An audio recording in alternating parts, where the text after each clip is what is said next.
talk a little bit about IDTS. This all started, IDTS, the Wellness Center, all started a couple years ago when John Bennett introduced me to the folks at St. Paul Port Authority. And we decided that we wanted to bring a space that we could give everybody good respiratory care, whether they can afford it or not. So that's the whole idea, is to be able to provide the right care so that we can live better life and live longer. And in a medical world, which I've spent the last 20-some years focusing on respiratory care, we find that there's a lot of insurance companies that just don't cover this kind of treatment.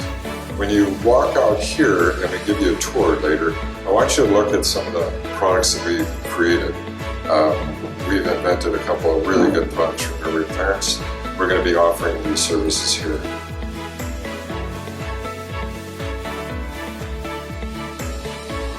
One of the things that I really like to focus on, and certainly is the mission of this event here, is to look at how we can improve their respiratory health and maintenance in all communities. I really focus in the underserved communities, and certainly we look at minorities because they've really been underrepresented in terms of getting this type of information to them, how we can improve their health maintenance, and certainly make it much more of an advocacy that we can have right here in St. Paul. One of the things that happens, we put on a lot of youth clinics, sports clinics through my foundation, and oftentimes we see a number of families, and particularly those youth, struggling with respiratory issues. And I'm really excited about the fact that our foundation can partner with IDTS Medical and its foundation as well to present this type of educational format and certainly engage young people in activities that we have here at the Wellness Center. So I'm really proud of that. The opening of the IDTS Wellness Center is a great start.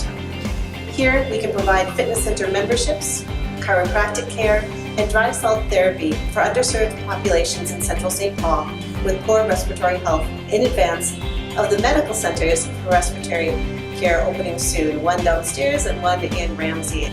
The foundation is currently funding studies for first responders, both the St. Paul Police Department and the St. Paul Fire Department, about the effects of their jobs on respiratory health. Helping people breathe a little easier is what we're all about. When I first met Mario and he showed me the halotherapy booth, which we'll show you later, I mentioned that my mother had respiratory issues and that I'd like to get her into the booth. I told Mario he'd probably never heard of her condition. It's very rare, it's called eosinophilic pneumonia, and nobody'd ever heard of it. In fact, she was the first person in the world diagnosed with her particular respiratory disease. To my astonishment, Mario knew about her case. He'd read her case from the 1970s. He knew all about it, and I knew that this was the place for me. His medical devices in the respiratory clinic are aimed at helping people like my mom, with her difficulty catching a breath, sleep apnea, asthma. Respiratory issues don't just impact the person that has them, it affects everyone around them, and everyone knows someone who has trouble breathing. The work of the IDTS Medical and the Foundation is personal for me, as it might be for you. It's critical to the quality of life for so many people. And to share easy to understand information about respiratory care and to provide care for those who need it, it's a valued mission. I feel like this is an intersection of amazing people and amazing partners, all here to support one another. Joining us is our partnership represented by the Downtown Alliance and Joe Spencer back there, who is very invested in our downtown community, and he's here to say we're on your team and we support you.